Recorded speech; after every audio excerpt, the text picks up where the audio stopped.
iniciando a terceira semana da disciplina de Microbiologia e Imunologia com a aula de mecanismos microbianos de patogenicidade. O que é patogenicidade? É a capacidade que o micro-organismo tem de causar doenças, né? E quando isso ocorre? Quando um micro-organismo patogênico supera as defesas do hospedeiro. Sim, nós temos defesas contra esses micro-organismos. Defesas essas que podem ser inespecíficas ou específicas, mas delas a gente vai tratar nas duas próximas aulas. Hoje a gente vai discutir quais são as propriedades que contribuem para a patogenicidade e para a virulência microbiana. Vamos lá? Bom, para iniciar, os micro-organismos eles precisam entrar no nosso corpo. Então, existem as portas de entrada para os micro-organismos. Quais são? As membranas mucosas, elas fazem parte da grande parte dessa porta de entrada. São as membranas que revestem o nosso trato digestório, gastrointestinal, respiratório, urinário, genital e até mesmo a conjuntiva, né? A superfície ocular. Temos também a pele, que é o nosso maior órgão, né? Que reveste toda a nossa superfície corporal, e a via parenteral, que para essa porta de entrada é necessário muitas vezes a ruptura ou da pele ou das membranas mucosas. Ok. Dessas portas de entrada, o trato urogenital, que faz parte das membranas, né, que é uma das membranas mucosas, os micro-organismos eles atingem essa membrana através aqui ou do orifício vaginal, né, ou da uretra, que ganha a bexiga e depois, por meio das ureteres, vão ganhar os rins, né, chegam até os rins. Para os homens também, através da uretra, que chega até a bexiga e também tem seu revestimento interno, e depois a ureter, que não está sendo visível aqui, ou chega até a bexiga, né? E depois a ureter, que vai levar que pode levar esse micro-organismo eventualmente até os rins. A maioria das doenças microbianas causadas por essa porta de entrada, a maioria dos micro-organismos são aqueles responsáveis pelas doenças sexualmente transmissíveis, embora alguma delas necessite da via parenteral, né? Que ocorra então uma ruptura dessa mucosa, mas vários outros vírus e bactérias podem apenas tendo contato com essa membrana mucosa do trato urogenital se proliferar e desenvolver aí uma infecção e uma doença sexualmente transmissível. Outra entrada, porta de entrada, é a membrana mucosa do trato respiratório. A membrana mucosa do trato respiratório e do trato gastrointestinal é por onde a grande maioria dos micro-organismos invasores causam as doenças microbianas, né? Então, como é que eles ganham essa região? Esses micro-organismos eles podem ser inalados e estar presente nas partículas de poeira ou nas gotículas de água, então através da cavidade nasal ou da boca. Então eles ganham a laringe, né, atingindo depois eventualmente a traqueia, brônquios e eventualmente até mesmo os bronquíolos. Vale lembrar que a maior parte do nosso trato respiratório superior, nele existe uma microbiota normal, né? Mas no nosso trato respiratório inferior, nós encontramos comumente pouquíssimos micro-organismos ou nenhum, a não ser quando ocorre então essa invasão de alguns agentes microbianos patogênicos. Bom, exemplos clássicos, né, de patologias causadas por essa via respiratória é a gripe e o resfriado, né? Agora o trato gastrointestinal, né, essa outra porta de entrada, que geralmente se dá por meio da ingestão de água ou de alimentos contaminados ou até pelas mãos, né, sujas, que podem ter micro-organismos que a gente leva até a boca. Então, esses micro-organismos ganham o trato gastrointestinal por essa ingesta que chega até o nosso estômago. Na verdade, a gente ingere uma quantidade grande de micro-organismos e patogênicos, inclusive. Só que a maioria deles já é destruída no estômago, pelo ácido estomacal, que deixa um pH que não é nada adequado para o crescimento desse micro-organismo. Ou até na boca, né, na saliva. Mas, eventualmente, esse micro-organismo ele pode estar escondido dentro do alimento, do bolo alimentar. E chega, então, no intestino delgado. Lá, ele também pode ser já degradado por algumas enzimas que estão ali, ou até pela bile também, né? Mas alguns podem escapar e se proliferar e também desenvolver uma doença. Uma das principais vias de acesso dos micro-organismos patogênicos, né? A porta de entrada. Uma outra membrana é a conjuntiva, que reveste aí a nossa superfície ocular, né? Os micro-organismos vão ter contato com a conjuntiva também, ou por meio das nossas mãos, né? Ou por meio das gotículas de poeira e de água que eles se depositam e, eventualmente, pelo uso de lente de contato que está contaminada, né? A gente já comentou na aula passada. Bom, uma outra porta de entrada grande é a pele.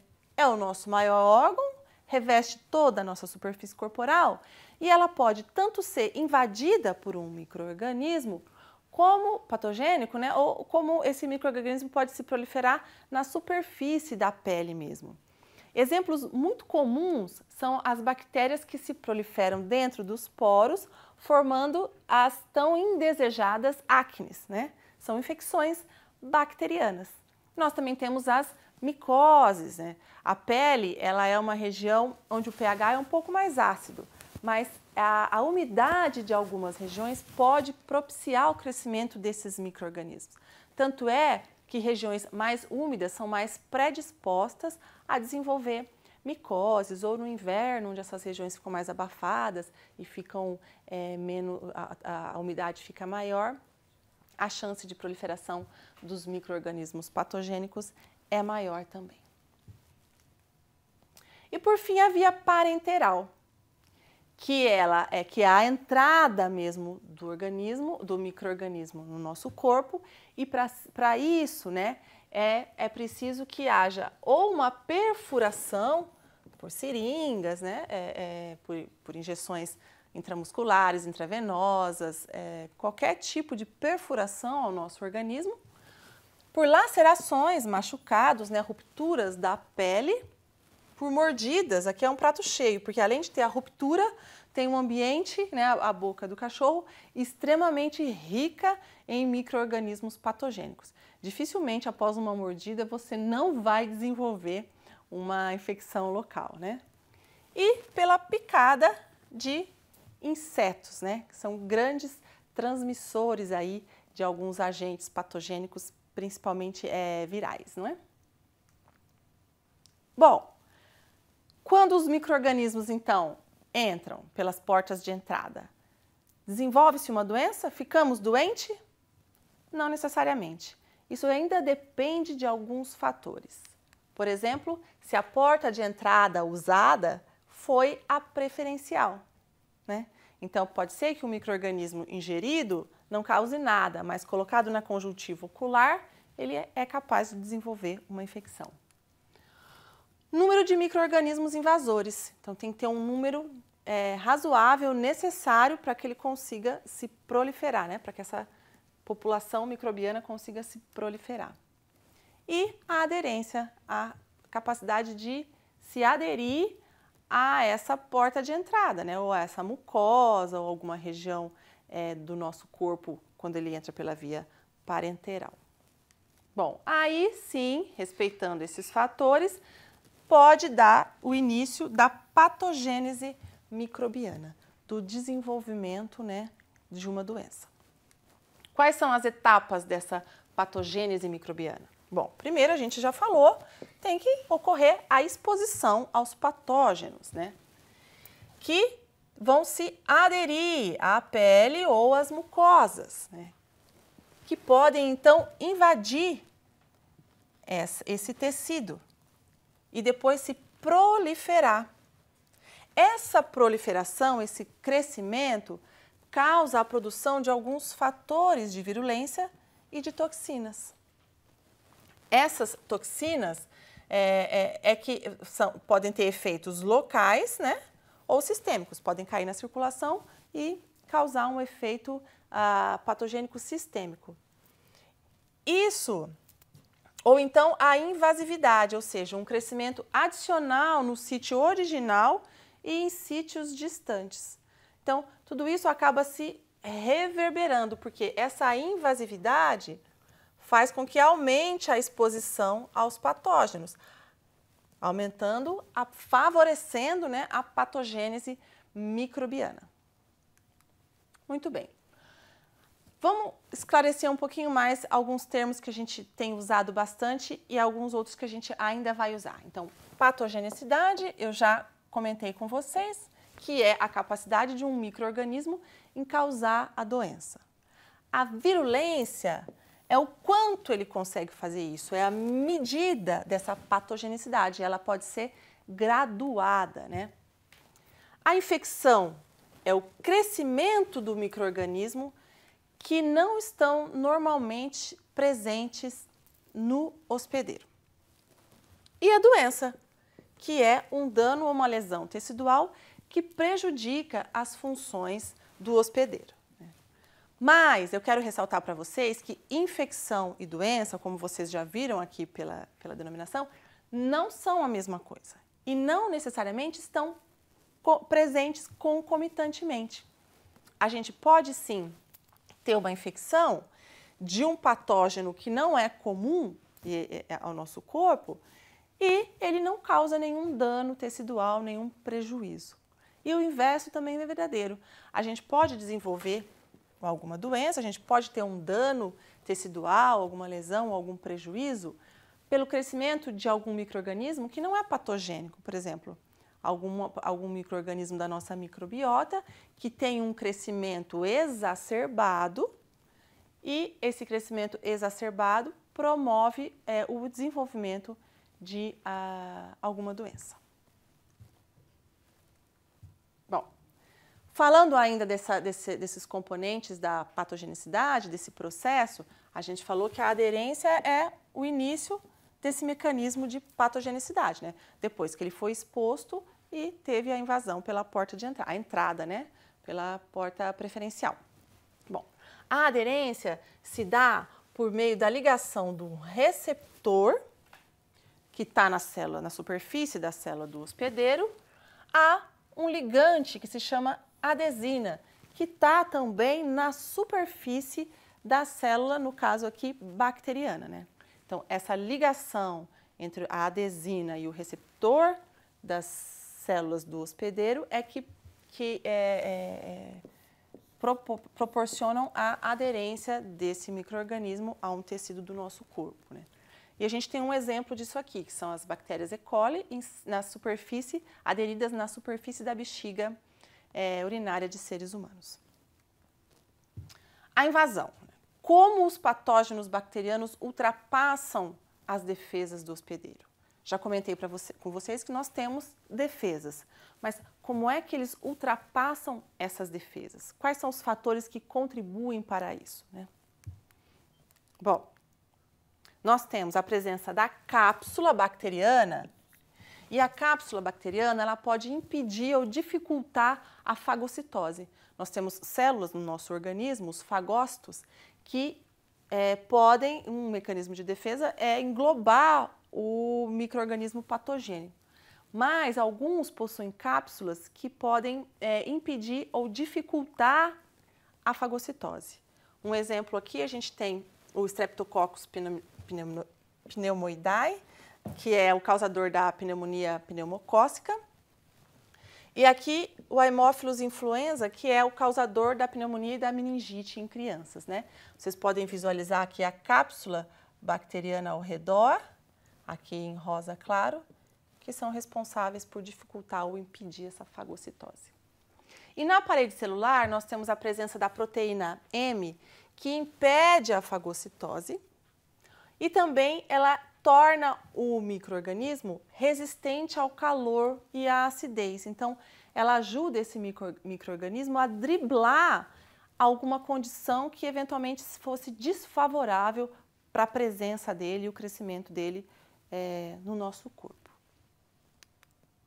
E a presença também do lipídio seroso, né, do ácido micólico, que ele, tudo bem, o micro-organismo foi fagocitado, mas ele impede que esse micro-organismo seja digerido no fagócito. E, eventualmente, ele até consegue se proliferar dentro do fagócito. Ele não é digerido e ainda usa a célula fagocítica para se proliferar. E a presença de enzimas bacterianas. As bactérias podem produzir algumas enzimas, exoenzimas, né? Ela produz e libera. E essas enzimas, que são várias, vão ter diversas funções. Por exemplo, as coagulases, elas convertem o fibrinogênio em fibrina, que é o início do processo de coagulação. Isso faz com que se inicie um processo de coagulação, forma uma rede de proteção que pode, então, isolar o micro-organismo, protegendo contra a fagocitose ou contra outros mecanismos de defesa do nosso corpo. Temos também as quinases, que degradam a fibrina, mas agora elas são responsáveis por degradar a fibrina presente num coágulo que foi produzido por estimulação, por um estímulo do nosso corpo. Então, por exemplo, se a gente estabeleceu um coágulo, né, se o nosso corpo construiu um coágulo ao redor de um processo infeccioso, isso seria vantajoso. Por quê? Porque isolaria a infecção. Mas algumas enzimas bacterianas, como por exemplo as quinases, degradam a fibrina, ou seja, digerem o coágulo, propiciando uma proliferação da infecção. Um outro exemplo é a hialuronidase, que é uma enzima que hidrolisa o ácido hialurônico, né, o nome dela já diz isso, dos tecidos conectivos do nosso corpo. Então, o que acontece? Isso facilita o desenvolvimento de necroses, né? As células são descontinuadas, a ligação entre uma célula e a outra do tecido conectivo é descontinuado. Então, isso favorece a necrose de ferimentos infectados e também a dispersão desse micro-organismo por meio, né, através desse tecido necrosado. E mais outras duas, que são as colagenases e as proteases IgA. A colagenase degrada o colágeno de tecidos conectivos, semelhante à anterior, também facilitando a disseminação de uma eventual gangrena gasosa, que é extremamente grave, né? É causada por alguns tipos específicos de toxinas bacterianas. As proteases IgAs, elas destroem anticorpos, a gente já vai ver na próxima aula como são produzidos esses anticorpos. E esses anticorpos, eles são produzidos logo que os micro-organismos fazem o processo de aderência. Logo que eles se ligam àqueles receptores da superfície da célula do hospedeiro, isso pode eventualmente estimular o nosso sistema imunológico a produzir um tipo de anticorpo, que é o IgA.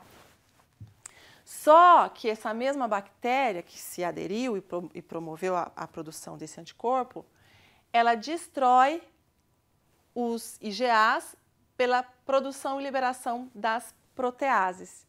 Isso faz com que a aderência fique facilitada na superfície mucosa. Bom, agora vamos falar um pouquinho dos vírus, né? O vírus também tem o seu mecanismo para driblar as nossas defesas, que é a variação antigênica. Do que se trata isso? É a capacidade de alguns patógenos de alterar os seus antígenos de superfície por meio de mudanças antigênicas. Então, por exemplo, aqui a gente tem um vírus, né? Uma representação gráfica de um vírus, que tem aí na sua superfície a presença desses antígenos de superfície, né? Que são proteínas. Depois de algumas horas ou alguns dias, esses antígenos eles podem ser alterados por mudanças genéticas mesmo. Então, ele se altera a configuração estrutural, a afinidade química.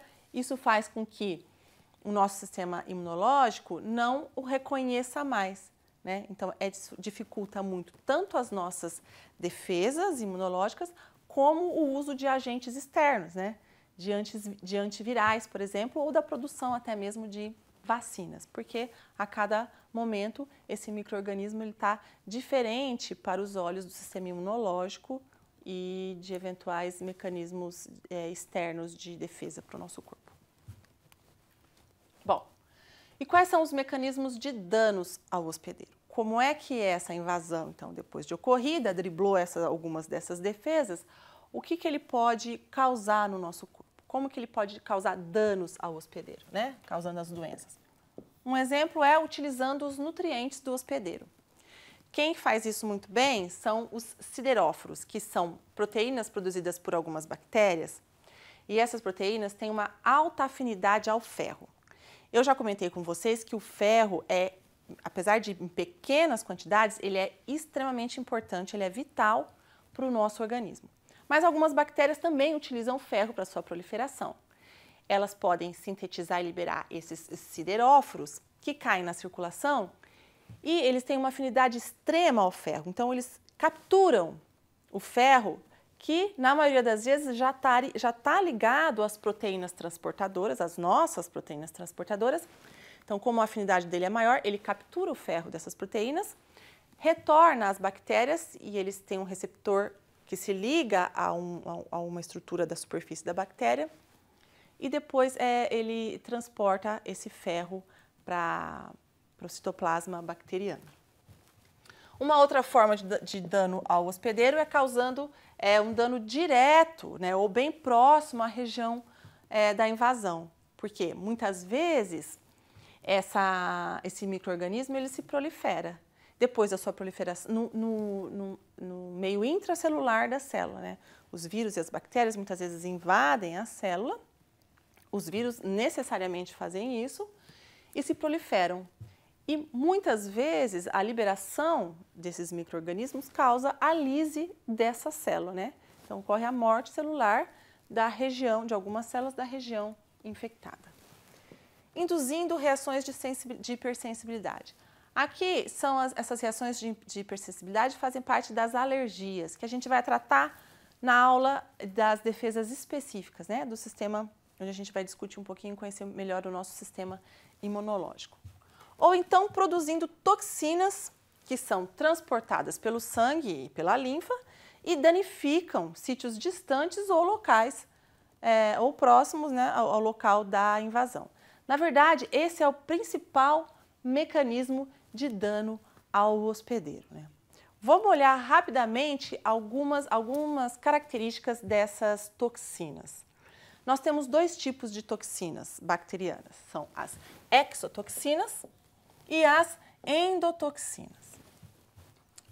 Só vou destacar alguns dos aspectos diferentes das duas, né? A exotoxina ela é principalmente produzida pelas bactérias gram-positivas, enquanto que as endotoxinas são liberadas pelas bactérias gram-negativas, né?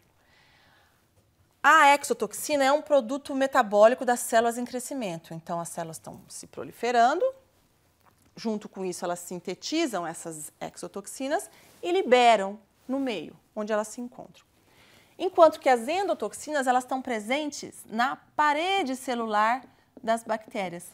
Então, normalmente elas são liberadas quando essa bactéria se divide e essa membrana essa parede celular é rompida.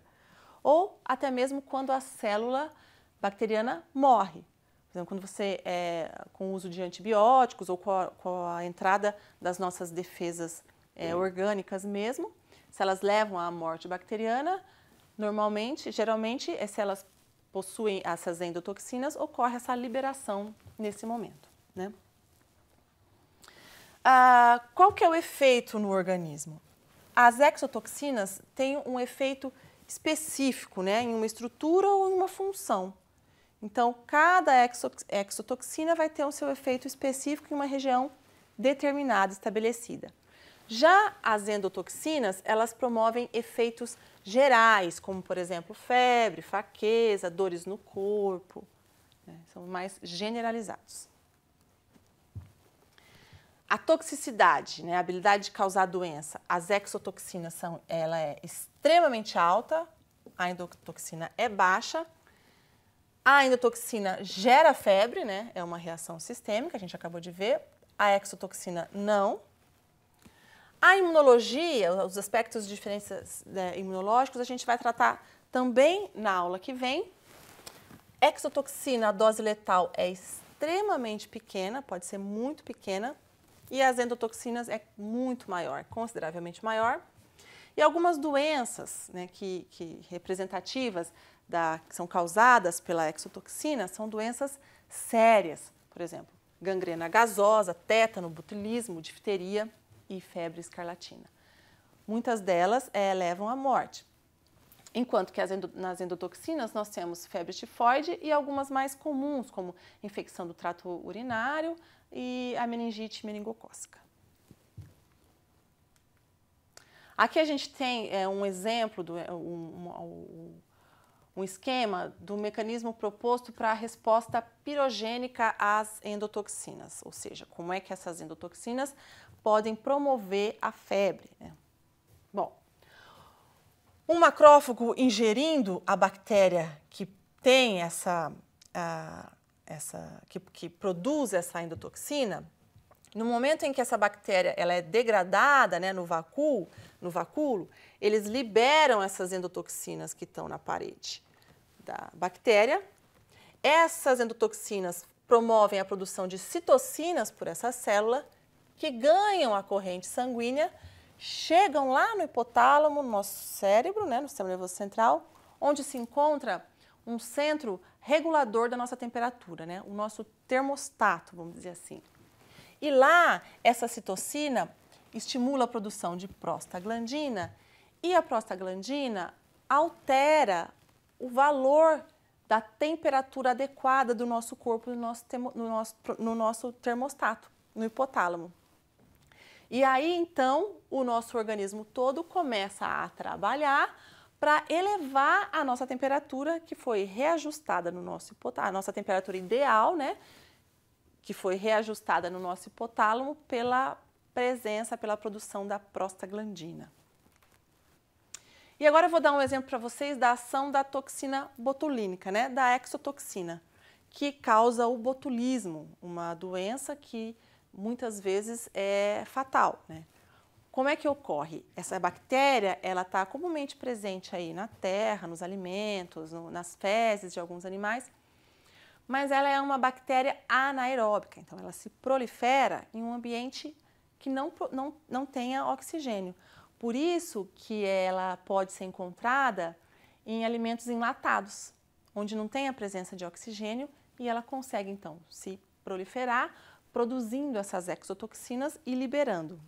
E olha só, uma pequena quantidade dessa exotoxina, ela causa transtornos extremamente grandes no nosso corpo. Por exemplo, essa toxina botulínica, ela se liga a receptores específicos do nosso músculo que são acionados pela acetilcolina para que a gente realize a nossa contração muscular. Então, normalmente, os terminais axônicos liberam acetilcolina, que se ligam a esses receptores, e essa ligação promove a contração muscular. Na presença da toxina botulínica, o que ela faz? Ela ocupa, ela impede a liberação dessa acetilcolina, impedindo, então, não ocorrendo a ligação dela aos receptores específicos dos músculos, impedindo a contração muscular. E isso é sistemicamente, então não são só os nossos músculos estriados esqueléticos, né? Então a gente vai sentindo aos poucos fraqueza, tontura, dificuldade na visão, e isso vai se generalizando para todos os músculos, inclusive os músculos que fazem parte, né, também do nosso aparato músculo-esquelético, mas os músculos respiratórios, podendo levar a uma parada respiratória e à morte. Por fim, vamos dar uma olhadinha nos mecanismos patogênicos dos vírus, né? Como é que ocorre, como é que se dá a patogenicidade dos vírus? Primeiro, eles penetram e crescem dentro das células. Isso dificulta muito a visualização deles pelo nosso sistema imunológico. Possuem sítios de ligação com receptores de células que invadem e podem mimetizar substâncias úteis, né? Então, mais uma vez, aí ele se camufla, né? Ele dificulta a interferência e a ação do nosso sistema imunológico, tanto das nossas defesas específicas como das nossas defesas inespecíficas. E eles atacam células específicas do nosso corpo. Por exemplo, o vírus do HIV, que ataca prioritariamente os linfócitos T. Bom, nós chamamos de efeitos citopáticos os sinais visíveis da infecção viral, que são causados pelo acúmulo do vírus em multiplicação e pelo efeito das proteínas virais sintetizadas por essa invasão, né, pelas células hospedeiras, na verdade, que são utilizados para identificação de infecções virais. Então, esses efeitos citopáticos, né, esses sinais que são visíveis, eles nos sinalizam, né, eles nos informam qual é o tipo de vírus e o tipo de infecção, então, e de doença presente. Muito bem. E esses efeitos citopáticos, eles vão necessariamente alterar ou a permeabilidade da membrana, ou causar uma inibição da síntese proteica e também, eventualmente, a promover alterações genéticas, que podem muitas vezes estar relacionadas com o desenvolvimento de câncer. E a gente vai ver isso logo mais. Efeitos citocidas são os efeitos citopáticos que resultam em morte celular.